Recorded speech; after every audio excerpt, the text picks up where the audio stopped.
भला हुआ मेरी माला टूट गई, मैं राम भजन से छूटी। भला हुआ मेरी माला टूट गई, मैं राम भजन से छूटी। मेरे सिर से टली बला, भला हुआ मेरी माला टूट गई, मैं राम भजन से छूटी। मैं राम भजन से छूटी। कबीर सागर पृष्ठ 1 और पृष्ठ 2 के बाद अब चलते हैं पृष्ठ 3 पर। तीसरे पृष्ठ पे क्या लिखा है? तुमसो कहो जो नाम विचारी, ज्योति नहीं वह पुरुष न नारी। 3 लोक ते भिन्न पसारा, जगमग ज्योत जहां उजियारा। कि मैं तुम्हें उस नाम के बारे में बताता हूं धर्मदास। वो नाम, वो शब्द गुरु, वो ना तो ज्योति है, ना वो कोई पुरुष है और ना ही वो कोई नारी है। जो भी गुरु आपको ये कहे कि ज्योत के दर्शन करने हैं, ज्योत स्वरूपी एक गुरु मिलेगा आपको त्रिकुटी में बैठा हुआ, इंगला पिंगला सुषमना के अंदर, वह पुरुष रूप में दिखाई देगा, यानी मेरे स्वरूप में दिखाई देगा। या कोई लेडीज गुरु होगी, वो कहेगी कि मेरे रूप में दिखाई देगा गुरु वहां पे लेडीज के रूप में। दोस्तों, ये सब काल के दूत हैं, ये सब काल के दूत हैं। समझ जाओ, इन लोगों की चालाकी को समझ जाओ। तुमसे कहूं जो नाम विचारी, ज्योति नहीं वह पुरुष न नारी। 3 लोक ते भिन्न पसारा, जगमग ज्योत जहां उजियारा। अब यहां पे जो जगमग ज्योत है उसको कोई ज्योते ना समझना आप। इसका मतलब है कि वहां पर अज्ञान रूपी अंधकार नहीं है, सदा ही जीव ज्ञान अवस्था में रहता है, उसकी ज्योत हमेशा जगी रहती है। वो दोबारा ये भूल नहीं करता इस 3 लोक में आने की, वो सदा उजियारा, हमेशा उसका जो विवेक है वहां जगा रहता है। सदा वसंत होई तिहि ठाऊं, संशय रहित अमरपुर गाऊं। वहां पर सदा वसंत रहता है भाई, कभी पतझड़ नहीं आता, यानी कोई दुख नहीं रहता वहां पर। संशय रहित अमरपुर गाऊं, वहां पर किसी प्रकार का संशय ही नहीं रहता। बिना संशय के जीव उस मुक्त अवस्था में रहता है। तह वहां जाए अटल सो होई, धर्म राय आवत फिर रोई। वर्णो लोक सुनो सत भाऊ, जाहि लोकते हम चले आऊ। वहां उस अवस्था को प्राप्त करके जीव अटल हो जाता है, अचल हो जाता है, अबोल हो जाता है, अडोल हो जाता है। धर्म राय आवत फिर रोई, धर्म राय भी वहां नहीं आ सकता, नहीं आ सकता। वर्णो लोक सुनो सतभाऊ, उस लोक के बारे में सुनो भाई, सतभाव से सुनो। जाहि लोकते हम चली आऊ, जिस अवस्था से मैं यहां पे आया हूं उस अवस्था को तुम्हें प्राप्त करवाने के लिए आया हूं। जगमग ज्योति बहु सुहावन, दीप अनेक गिने को पावन। जगमग ज्योति सदा उजियारा, करी अनेक गिने को पारा। वो अवस्था ऐसी है कि वो अटल है, वहां पर ऐसा दिव्य ज्ञान है कि दोबारा आप भ्रम में नहीं पड़ोगे कि कोई पुरुष है, कोई स्त्री है, कोई ज्योत है, उसको देखना है। बिल्कुल नहीं, ये तीनों ही भरम जाल है। कोई प्रकाश को नहीं देखना, कोई गुरु रूप किसी की आस नहीं लगानी कि कोई मुझे लेने आएगा अंत समय में, गुरु धारण शरीर धारण करके कोई आएगा मुझे लेने, कोई स्त्री आएगी मुझे लेने, जिन लोगों की स्त्री गुरु है। ये सब भ्रम जाल है। जो भी गुरु आपको ये कह दे कि अंत समय में मैं लेने आऊंगा, मेरा रूप पहचान लो, परमात्मा मेरा रूप धारण करके आएगा, दोस्तों वो सब आपको काल के मुंह में लेके जा रहे हैं।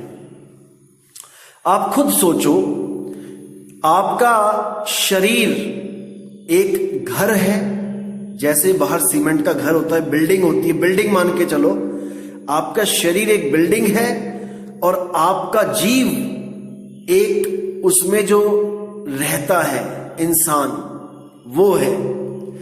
अब शरीर है बिल्डिंग और आपका जीव है इंसान की तरह।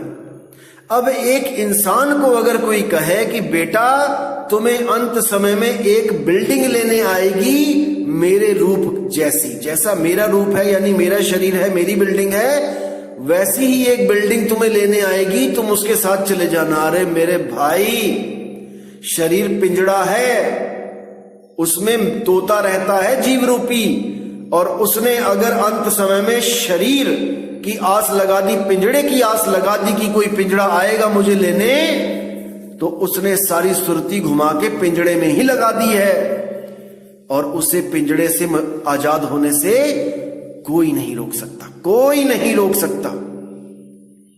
इसीलिए बाबा नानक ने कहा था कि देह गुरु नहीं है, कोई गुरु देह गुरु नहीं है, शब्द गुरु है। शब्द गुरु, शब्द गुरु विदेह स्वरूपा, उसका कोई स्वरूप नहीं है कि कोई देह स्वरूप है उसका, वो शब्द स्वरूप है भाई, शब्द स्वरूप। उस शब्द को समझना है, उस शब्द से प्रेम करना है, वो एक धुन है। शब्द गुरु सुरती धुन चेला। अरे कोई है रे परले पार का, जो भेद कहे झनकार का, उसी झनकार को शब्द गुरु मानो भाई, जिसके सिमरण मात्र से ये जीव मुक्त हो जाता है, मुक्त हो जाता है। ना कि किसी बिल्डिंग का इंतजार करता है कि मुझे कोई अंत समय में बिल्डिंग लेने आएगी, मतलब शरीर लेने आएगा, गुरु शरीर रूप में आएगा। हंसी आती है, कई लोग तो इतने नादान हैं, इतने मूर्ख बना रखा है सबको। कुछ लोग तो कहते हैं हमारे बाबा जी तो कार लेके आते हैं हमें लेने। जब कोई जीव इस दुनिया से जाने वाला होता है, कह रहे बाबा जी गड्डी लेके आए ने। अरे मेरे भाई, ये गड्डियां नहीं पहुंचती सतलोक को, समझ जाओ अभी भी कि कार में जाओगे बैठ के बाबा जी के साथ। अरे ये तुम्हारी मन की कल्पनाएं हैं। तुम लोग ने आश्रमों में जाके इंतजार किया है उनकी गाड़ी कब आएगी, सड़कों पे खड़े होके हाथ जोड़ जोड़ के। जैसे ही किसी ने बोला बाबा जी आने वाले हैं, वहीं हाथ जोड़ के खड़े हो गए और मन में पूरी आस लगा ली कि आज तो बाबा जी दर्शन देण मैनो, आज मुझे बाबा जी देखते हुए जाएं। ये पूरी आस लगा ली, और यही आस आप सारी उम्र लगा के रखते हो। अंत समय में भी यही आस आपके सामने कल्पना के रूप में आ जाती है, आपके जीव को महसूस करवाया जाता है, क्योंकि जो सारी उम्र आपने कल्पनाएं करी है वही एक रूप धारण करके आपके सामने आ जाता है। वही काल कार लेके आ जाता है आपके सामने, क्योंकि काल कल्पना ही है। काल काल सब कोई का है, काल न चीने कोय, जितनी मन की कल्पना, अरे काल कहावे सोए। समझ जाओ इस चीज को। एक जगह तो मैंने पढ़ा था, एक बीबी कहती, काफी मोटी बीबी थी वो, उसने सत्संग में एक बाबा जी से पूछा कि बाबा जी मैनू तुसी लेना आओगे, यानी मुझे अंत समय में आप लेने आओगे। तो बाबा जी ने क्या बोला, बीबी तू बहुत भारी है, तुझे तो लगता है कि हम 3-4 गुरुओं को इकट्ठे आना पड़ेगा तुझे उठाने के लिए। देखो कैसे भरमा रखा है जीवों को, आस लगवा देते हैं कि मैं लेने आऊंगा। अरे तुम मेरा एड्रेस बताओ, मैं फोन करता हूं कि बाबा जी मुझे लेने आओ, आके दिखाओ। इन भरम जाल से निकल जाओ दोस्तों। जिस गुरु की बात करी है कि वो लेने आएगा, वो शब्द गुरु है, वो ये लोग नहीं हैं जो गद्दियों पे बैठे हैं, जो भरम में डाल देते हैं कि मैं लेने आऊंगा। ये सब भरम जाल है। निकल जाओ इस जाल से मेरे भाई, समय रहते निकल जाओ। जहां आसा तहां वासा। अंत समय में अगर किसी बिल्डिंग का, किसी पिंजड़े की आस लगा के बैठोगे कि पिंजड़ा आएगा मुझे लेने, मतलब कोई शरीर आएगा मुझे लेने, तो तुम पिंजड़े में ही चले जाओगे। समझ जाओ इस चीज को दोस्तों, समझ जाओ। बिल्कुल आस नहीं लगानी है किसी भी शरीर की कि कोई भी गुरु, शरीरधारी गुरु आएगा लेने मुझे अंत समय में। वो काल है भाई, वो कल्पना है। वो काल और माया तुम्हें उलझा रहे हैं और तुम उलझ रहे हो। निकल जाओ इस भरम जाल से। अब इसी अनुराग सागर में जब आप बोध सागर पढ़ोगे, देखो कितना क्लियर है वहां पे कि सत्य सुकृत सतगुरु सतनामा, कि भाई वो सत्य सुकृत परमात्मा वही सतगुरु का रूप धारण करके आता है और उसी का नाम सतनाम है। सत्य सुकृत सतगुरु सतनामा, सत्य पुरुष संतन सुखधामा। और वही सत्य पुरुष संतन, यानी कि सुरती की बात हो रही है यहां पे, सुखधामा, कि उसकी सुरती जब सत्य पुरुष में लगेगी, यानी कि उस शब्द में लगेगी, शब्द गुरु में लगेगी, तो वो सुखधामा, वही सुख वाला धाम है, वही सतलोक है। सत्य पुरुष सतलोक निवासी, दुख नाशक अविचल सुख राशि। वही सत्य पुरुष सत्य लोक निवासी, यानी सत्य पुरुष की सुरती अपने ही शब्द में लगी हुई है, इसलिए वो परमात्मा कहला रहा है। हमारी सुरती इस संसार रूपी सागर में उलझी हुई है, इसलिए हम लोग आत्मा कहला रहे हैं। जब हमारी सुरती हमारी ही आत्म स्वरूप में लग जाएगी, उस निज नाम में लग जाएगी, तब हम में और सतपुरुष में कोई भेद नहीं रहेगा, कोई भेद नहीं रहेगा। तू तू करता तू भया, मुझ में रहा न हूं, और आपा परखा मिट गया, जित देखूं तित तू। सभी सतपुरुष अवस्था को प्राप्त कर लेंगे, सबको मुक्ति मिल जाएगी। अरे कबीर कबीर क्या करे तू, खोज आपन शरीर और 10 इंद्रियां बस में कर, तू आप ही आप कबीर।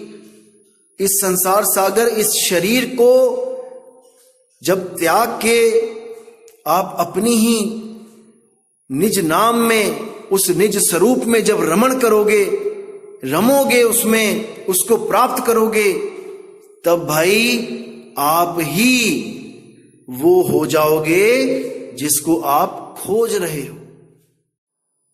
अमी अमान सो सत्य कहाए, अभय विद्मान कही गाए।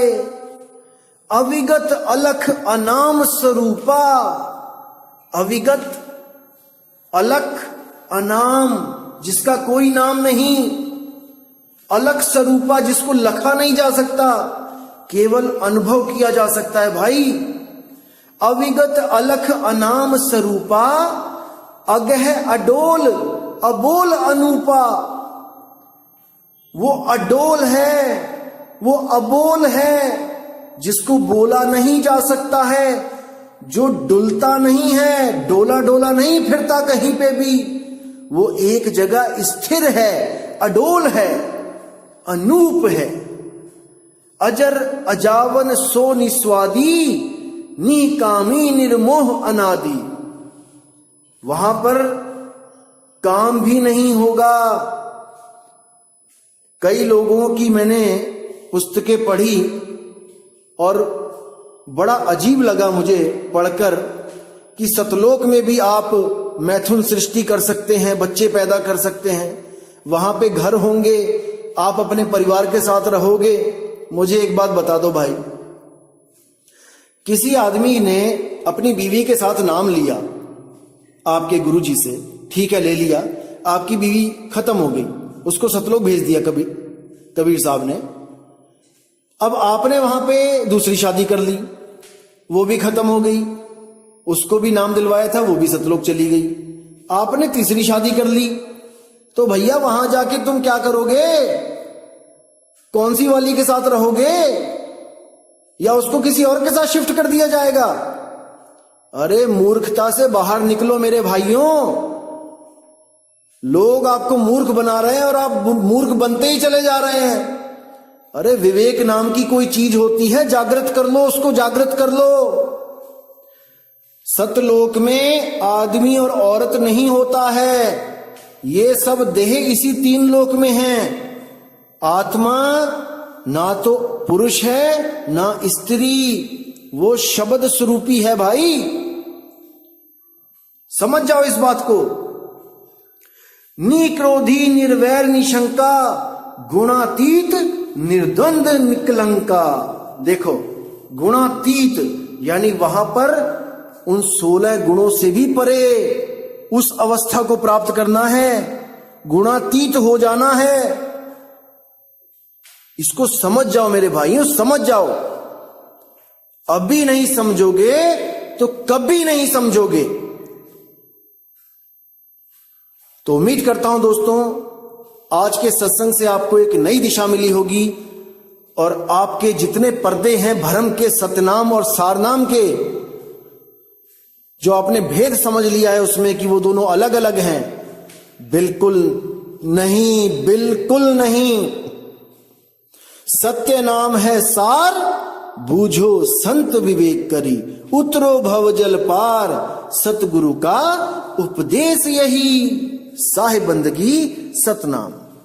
तो इसी के साथ दोस्तों मुझे विदा करें और उम्मीद करता हूं कि आप सब मेरे भाइयों का विवेक बढ़ता ही जा रहा है।